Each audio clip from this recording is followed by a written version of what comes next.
आज का वरदान, हाँ जी के पाठ द्वारा सेवाओं में महान बनने वाले सर्व की दुआओं के पात्र भव। अब होता क्या है, लाइट कम करते हैं, फाइट ज़्यादा करते हैं, अपने अंदर भी करते हैं, सामने वाले के साथ भी करते हैं कि क्यों कहा, ऐसा कैसे कह दिया, मैं तो ये कर रहा था, मैं तो ये कर रही थी। तो ये फाइट चल रही है, तो फिर लाइट कहाँ से आएगी। आपने अपनी तरफ से अगर प्रयास किए तो बाप को दिख रहा है, देखने वाला आपको कोई मनुष्य आत्मा नहीं है, बाप है। और जब दिल से आप एकदम क्लीन और क्लियर रहना शुरू कर देते हैं तो ऑटोमेटिकली सारी चीज़ें सेट हो जाती हैं। लेकिन आप अपनी अवस्था नहीं बिगाड़े। आपने ये बोला, आप पहुँचे, अवेलेबल हो गए, कोई बात नहीं, एक ही जगह पहुँच सकते हो ना। तो 3 जगह अगर नाराज़गी चल भी रही है, कोई बात नहीं, बाबा देख रहा है। आप उस समय चद्दर तान के सोए तो नहीं ना, तो बस फिर रिलैक्स रहो। आप सेवा ही कर रहे थे, एक समय पर एक ही जगह कर सकते हो ना। आपने तो यहाँ से रिलैक्स रहना, यहाँ से कि आप जो कर रहे हो, जैसा कर रहे हो, बाबा की याद के साथ करो। हर एक अपने आप सेटिस्फाई होता रहेगा। एक एक को पकड़ के करोगे तो कुछ नहीं होने वाला। रिलैक्स रहो, सेवा कर रहे हो ना तो दिल से करो, बस खत्म। कौन क्या आके बोले जा रहा है, उस चीज़ों को दिल में मत बिठाओ।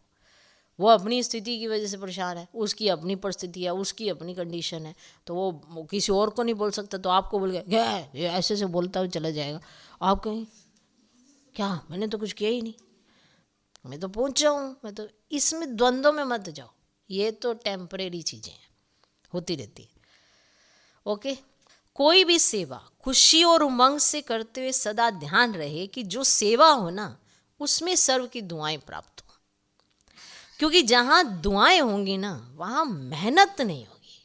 अब ये दुआएं प्राप्त करने के लिए बड़ी सिंपल सी बात है, बाबा की याद, श्रीमत का हाथ और साथ। और जब आप किसी को सहयोग देते हो तो निस्वार्थ भाव से सहयोग दो। ये नहीं कि मैंने सुबह से शाम तक इसको सहयोग दिया, इसने मुझे प्रेस नहीं किया, तो इससे आप दुआएं नहीं कमाओगे। पल भर में उसका रिजल्ट खा के आप कहोगे कि अब तो कुछ मेरे को मिला ही नहीं। जमा करते जाना है, चीज़ें जमा करते जाएंगी तो आपको महसूस होगा कि आप मेहनत कम कर रहे हैं, मिल ज़्यादा रहा है। तो अभी यही लक्ष्य हो कि जिसके भी संपर्क में आए उसकी दुआएं लेते जाओ। अब दुआएं कैसे ली जाती हैं वो बाबा ने विधि बताई हुई है। हाँ जी का पाठ ही दुआएं लेने का साधन है। कोई रोंग भी है तो उसे रोंग कहकर धक्का देने के बजाय सहारा देकर खड़ा करो। हर एक एक दूसरे का सहयोगी बनना चाहता है, पर वो उसी के साथ रहना चाहता है जो सामने वाले को समझना जानता है, तभी कोई साथ देता है। तो सहयोगी बनो, तो उससे भी संतुष्टता की दुआएं मिलेंगी। जो दुआएं लेने में महान बनते हैं वो स्वतः महान बन जाते हैं।